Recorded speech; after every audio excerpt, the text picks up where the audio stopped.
Make Me Pregnant, Part 8. Yumuko ako ng bahagya at inayos ang suot kong face mask. God, please sana po hindi niya ako mamukhaan. Hindi maaaring makilala niya ako, masisira ang buhay ko. Lumunok muna ako bago ako nagsalita.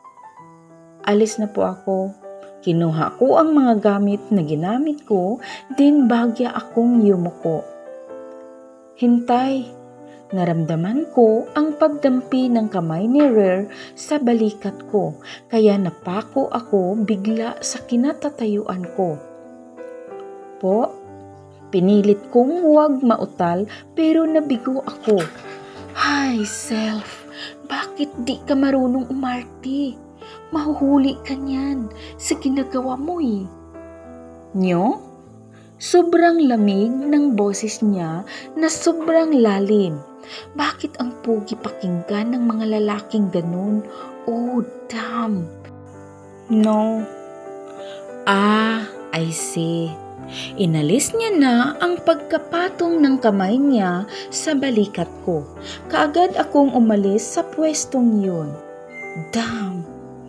Di naman ang bilis ng tibok ng puso, bumuntik na yun. Habang naglalakad ako, palayo sa kwartong yun ay natamaan ko si Nurse GC. Ang nurse na papalit sa akin kaya nabuhayan ang loob ko. Thank you Lord at makakauwi na rin ako. Tiningnan ko ang wristwatch ko and 6:15 pa lang pala. Buti maaga si GC ngayon. Thankful talaga ako. Hey JC, ang aga mo ah. Masayang bati ko sa kanya. Oh, bumabawi lang. Last time kasi lagi ako late. O sa laboratory mo ba dadalhin yan? Tanong niya sabay turo sa dala ko. Oo eh. Tumatangong sambit ko. O sige na, ako na magdadala. Mag-out ka na. Halatang pagod ka na eh. Nginitian niya ako habang naiiling-iling pa. Mas lalong sumaya ang kabuuan ko dahil sa sinabi niya. Hala, thank you. Masayang pasasalamat ko dahil mukhang dininig ng Diyos ang kahilingan ko. No prob. Kinuha niya na sa akin ang tray na hawak ko and naglakad na siya sa akin palayo. Napabuntong hininga naman ako dahil makakauwi na ako. Makakapahinga na ako kung saang walang Rare na maiisip. Kaagad akong pumunta ng staff room para kunin ang mga gamit ko at pagkatapos ay pumunta ako ng nurse station para mag-log out na. Habang papunta ako doon ay nakasalubong ko naman si Kristan, nakakalabas lang ng elevator. Oh, Atara, uwi ka na? Mapungay-pungay na tanong nito. Halatang pagod na pagod ito pero ang gwapo niya pa rin tingnan. Well, that's my best friend. Oo eh, ikaw anong oras out mo? Tanong ko. Mamaya pang 7:30, kakatapos lang ng mga surgery ko eh. Pinatunog niya kamay niya na halatang nangalay. Oo nga daw, balita ko successful ulit. Congrats Doc. Mang-treat ka niyan. Pero ko pa rito, saka hinampas ng pagkalakas-lakas ang kanyang braso. Thanks baby Sige ba, kailan ka pa pwede? Natatawang sambit nito. Dati pa lang tinatawag na ako nitong baby. Walang mali siya dahil boy, best friend ko siya. Bukas, sige na, alis na ako, magpapasukat pa ako ng damit. Kita-kits na lang bukas. Kinis ko siya sa cheeks at kaagad na iniwanan na siya roon. Nang madali akong dumiretso sa nurse station at kaagad nag-log out. Saka dumiretso ako patungo ng parking lot para kunin ang kotse ko. Sumakay na ako at mabilis akong nagmamaniho.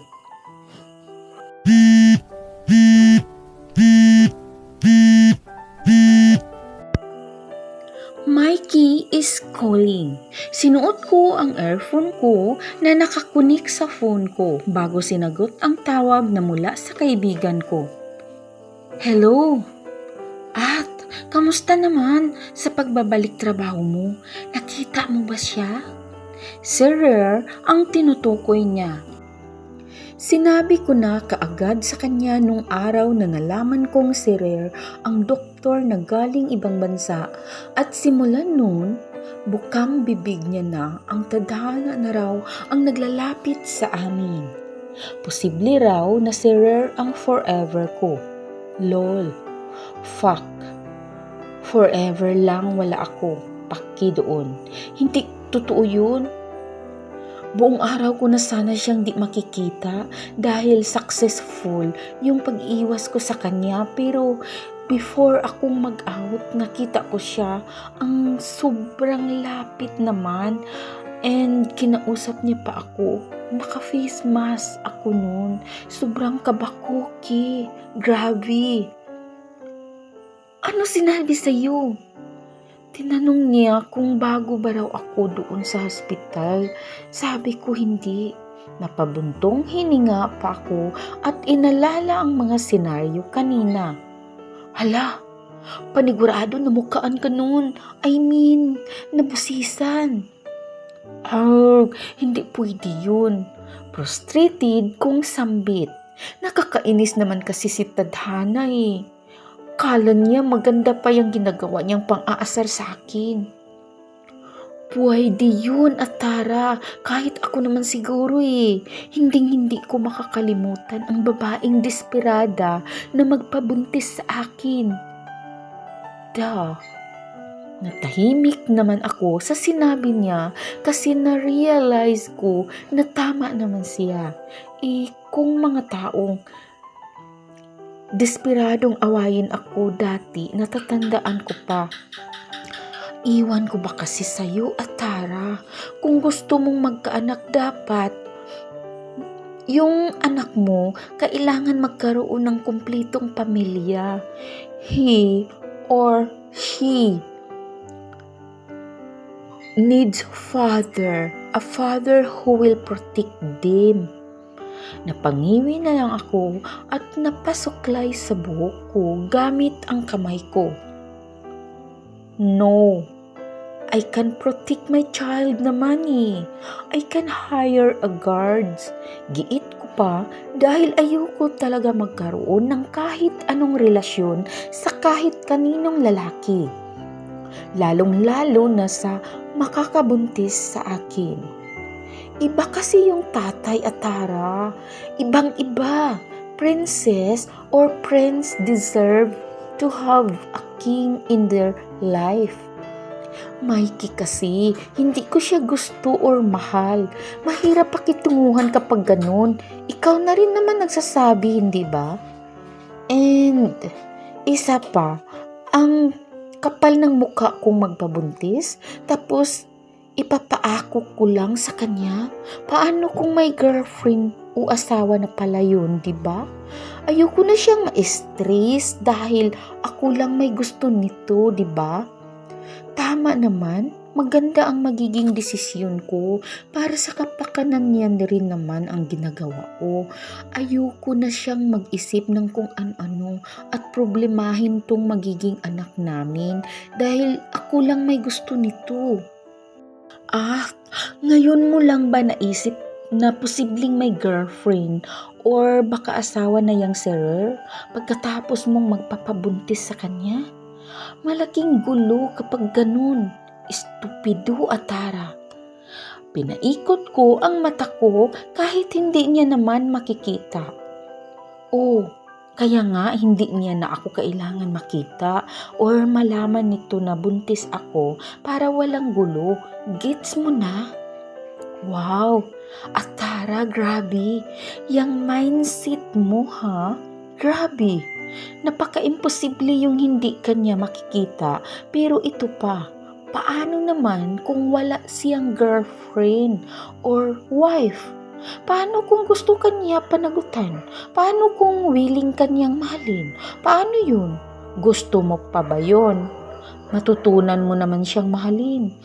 Sarkastik ko niyang saad, siguro kung makausap kaming dalawa, sabay na kaming napapairap o di naman kaya nagsisitaasan ang mga kilay.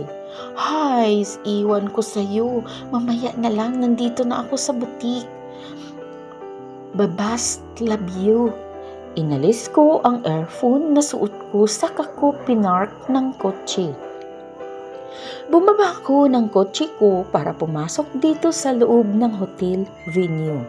Ngayon na ang araw ng kaarawan ni Ate Acacia.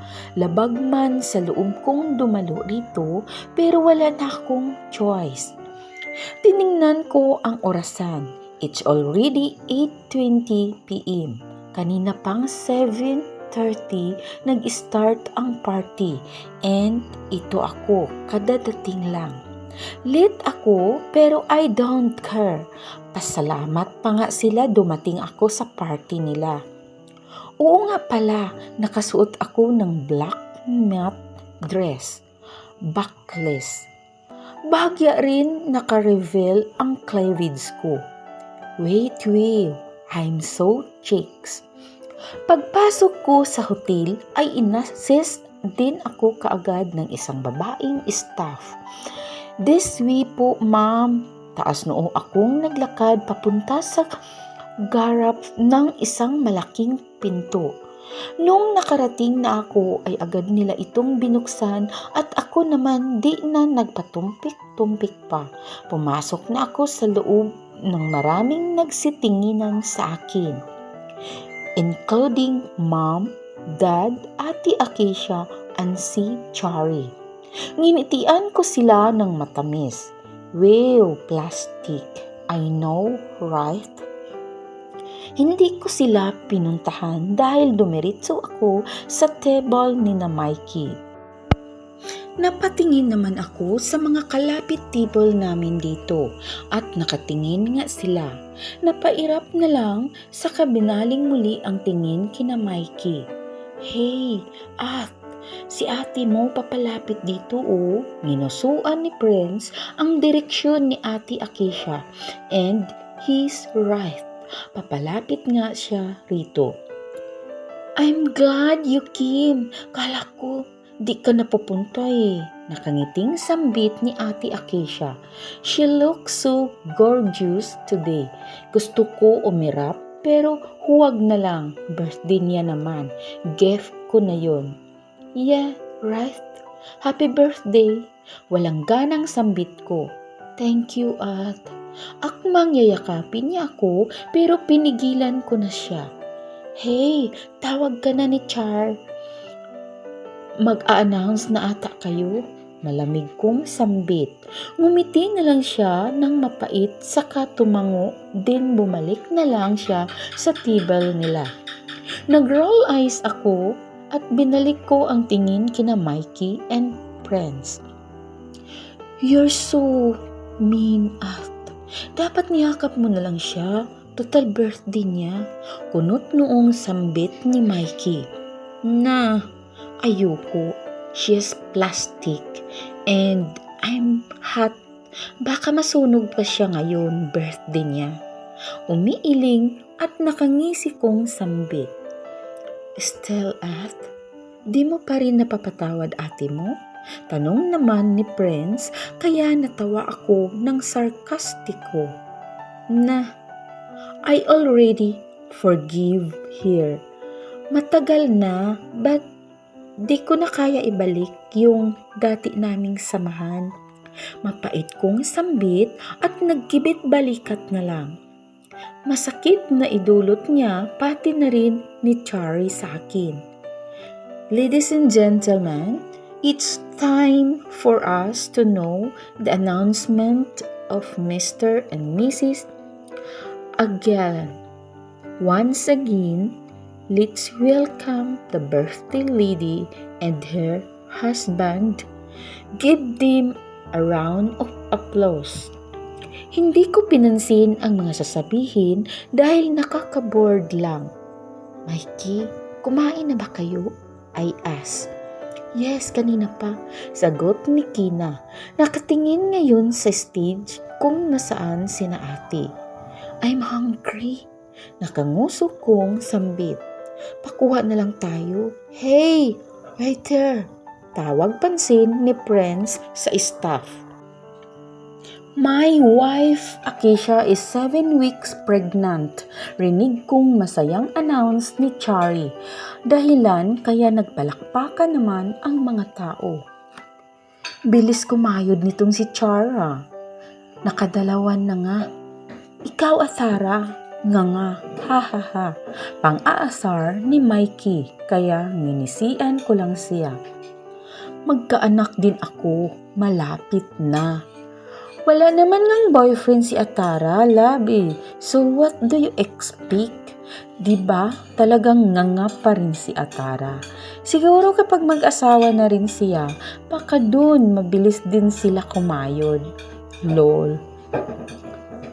Yak, lalandi nyo. Nangingiwi ako dahil sa mga sinasabi nila. Nang makaamoy ako ng di kaaya-aya, napahawak ako sa bibig ko. Naramdaman ko ang pagbaling ng tingin ni na Mikey sa akin. Where's your restroom? Please assist me. Sambit ko. Nakahawak ako sa bibig ko upang pigilan pa ang paglabas ng suka ko. May mga napatingin sa akin pero hindi ko na ito pinansin at nagmadaling maglakad. Ma'am, dito po. Tinuro ng waiter ang daan papuntang restroom. Kaya halos tinakbo ko na ito dahil puputok na talaga.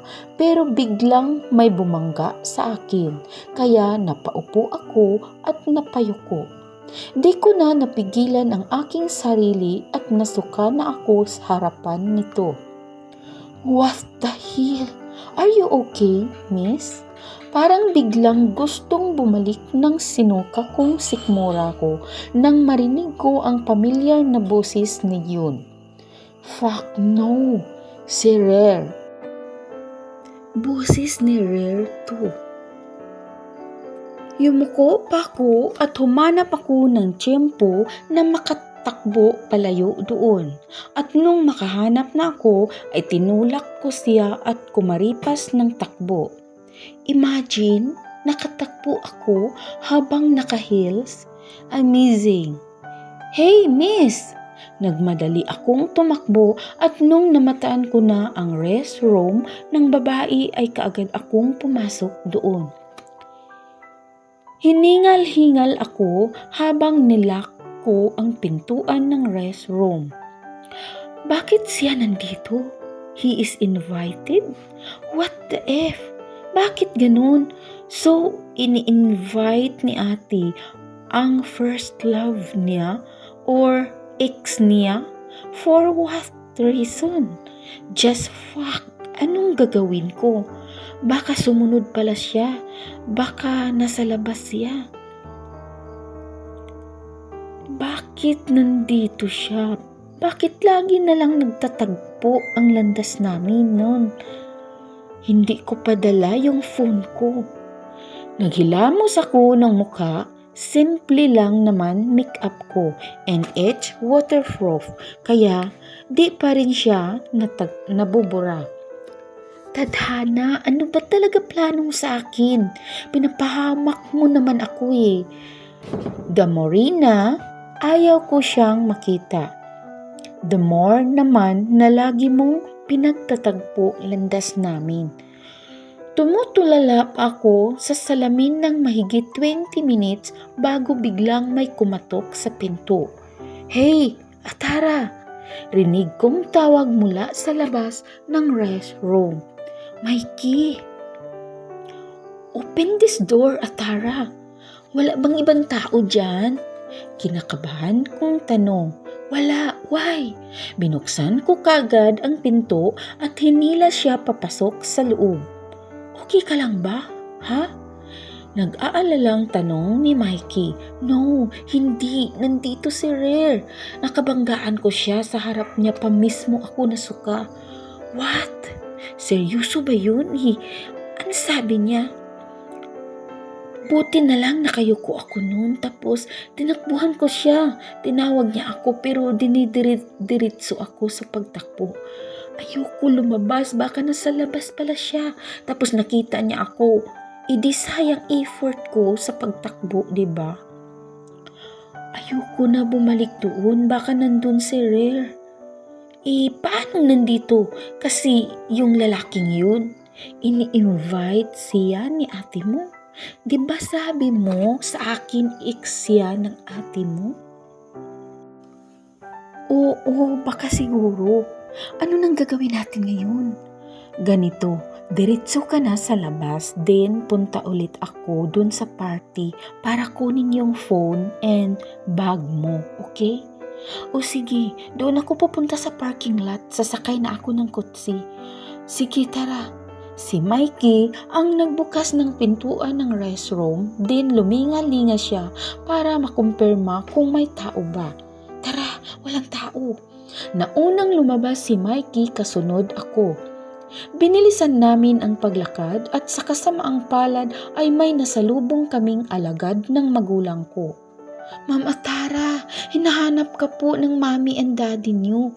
Sambit ni Manang Olivia na mayordoma namin sa bahay. Pakisabi po, hindi niyo ko nakita at umuwi na ako. Ma'am, mainit ulo ng daddy niyo po. Papagalitan po ako kapag hindi ko kayo nadala sa kanya. Napayo ko ito dahil halatang ayaw na mapagalitan. Ako bahala sa iyo, Manang, nagtitiimbagang na usal ko. Ma'am, please po, ayoko pong matanggal sa trabaho eh. Napabuntong hininga naman ako at napakagat sa labi. O sige na po, una ka na po. Sunod po ako, promise po. Sumusuko kong usal. Talaga po, thank you po ma'am. Sige po, hihintayin ko na po kayo doon. Tinanguan ko siya. Naglakad na siya palayo. Tapos nagkatinginan na kami ni Mikey. Oh, ano? Babalik ka doon? Tanong nito. Saglit lang, tara na. Nagmadali kaming maglakad pabalik doon sa party. Nilibot ko ang paningin ko, sa kabutihang palad ay wala namang Rare akong nakita, kaya nakahinga ako ng maluwag. Nawala ang kabang nararamdaman ko. Dumiretso kaagad kami sa table namin kung saan nakalagay ang phone and bag ko para diretso na ang pag-alis ko mamaya. Atara, napano ka? Ayos ka lang ba? By the way, kanina ka pa hinahanap dito ng ate mo. Salubong ni Prince sa amin. Okay lang ako. Sige. Naputol naman ang sasabihin ni Prince nang biglang may tumawag sa akin. Atara! Napalingon naman ako sa tumawag. Si Ate Acacia. Napairap na lang ako at napailing. Total, birthday niya, pagbibigyan ko siya. What? Kala ko umuwi ka na. Mapait na sambit niya kaya binigyan ko siya ng malamig na tingin. Pauwi pa lang actually. Cold na sambit ko. Ang bilis naman, kumain ka na ba? Yes, Atara. Nanigas naman ako sa kinatatayuan ko nang marinig ko ang boses na yun na nasa likuran ko. Oh no, baka hindi naman, baka mali lang ako. Hindi siya ito. Hindi pwede. Yes, she is my sister. Nakangiting usal ni ate. Kaya napalunok ako at di ko magawa siyang harapin. Hey, Atara, nice meeting you. Hindi pa rin ako gumalaw at pakiramdam ko kinakapos na ako sa paghinga. Hey, are you okay? Nag-aalalang sambit ni ate nang mapansin niya ang reaksyon ko. Napatango na lang ako at dahan-dahan akong lumingon sa likod ko. Shit! Nauutal na mura ko nang makita ko ang kabuuang mukha ng lalaki. Si Rare nga. Nakangisi ito at nakatingin ng diretso sa akin at na para bang sinasabi na, "Hey, remember me?" "Hey, At!" Napaiwas ako ng tingin kay Rare at nagbaling ng tingin kay ate. Yes. Nice meeting you too, Rare." Inilahad ko ang kamay ko at nakipagkamay sa kanya para hindi halata. Kailangan ko na lang umarting, di ko siya kilala. Nangilabot ako nang dumamping na ang kamay niya sa kamay ko. "At, kilala mo siya? At?" Nagtatakang tanong ni ate. Shit, nahuli ako doon. Bakit ko sinasabi ang pangalan niya? Nasaan na yung sinasabi kong arte? Ako? Bigla kong nabanggit ang pangalan niya. Of course, she know me very, very much. Nakangisi na sambit ni Rare at biglang gumalaw ang panga niya. Gusto ko na lang magpakain sa lupa. Wala na akong kawala ngayon. Mga ka-lovely, hintayin ang susunod na kabanata sa kwentong ito na magpapaantig sa inyong mga puso. At huwag kalimutan mag-like, share, comment sa ating video. At kung bago ka pa lang sa channel na ito, huwag kalimutan mag-subscribe at pakiclick ng bell para ma-notify kayo sa mga bago nating upload. At sa mga gustong magpa-shoutout, mag-iwan lamang kayo ng comment sa comment section. Maraming salamat sa inyong suporta at pakikinig hanggang sa muli. Ito ang inyong Ate Lovely. God bless and more power.